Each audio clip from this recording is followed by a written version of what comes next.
Yellow దోసకాయలతో పచ్చడి చేస్తున్నానండి.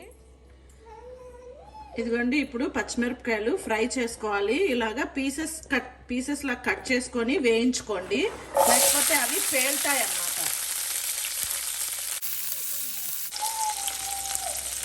పచ్చిమిరపకాయలు కొద్దిగా వేగాక ఒక స్పూన్ అంతా జీలకర్ర వేసి కూడా వేయించుకుందామండి. అవి కూడా వేగాక ఒక 3-4 వెల్లుల్లి ఇలాగ ముక్కలు చేసి కూడా ఫ్రై చేసుకుందామండి. ఓకే, ఇదిగోండి పచ్చిమిరపకాయలు వేగుతూ ఉంటాయి. ఈ లోపల మనము దోసకాయ కట్ చేసి పెట్టుకోవాలండి. అండ్ కట్ చేసుకున్నాక చేదు చూసుకోండి. ఒక్కొక్కసారి చేదు ఉంటాయి, ఒక్కొక్కసారి కాయ చేదు ఉండదు, కానీ గింజలు చేదు ఉంటాయి.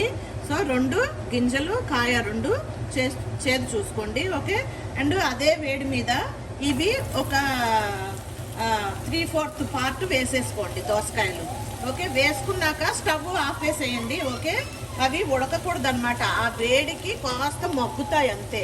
ఓకేనా, చూడండి నేను 3/4 వేసేసుకున్నాను, ఒక పార్ట్ అలాగే ఉంచేసుకున్నాను అనమాట. ఓకే, ఇప్పుడు దీంట్లోకి కొంచెంగా పసుపు వేసుకుందామండి.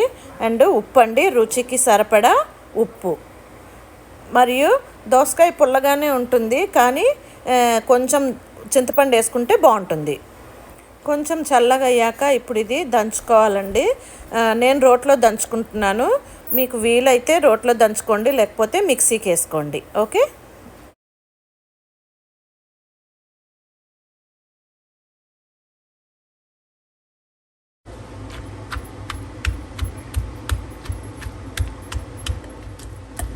చూడండి ఇప్పుడు ఇది బాగా మెదిగిపోయింది. చూడండి, నేను ఇప్పుడు ఇందాక పక్కన పెట్టుకున్న 1/4 దోసకాయ ముక్కలు కూడా వేసేసి దంచుతాను.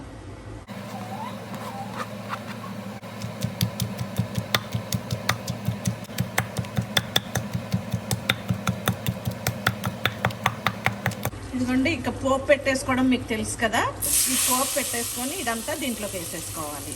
ఓకే, అంతే, దోసకాయ రోటి పచ్చడి రెడీ అండి. ఇది అన్నంలోకి బాగుంటుంది, చపాతీలోకి కూడా బాగుంటుంది. ఓకే,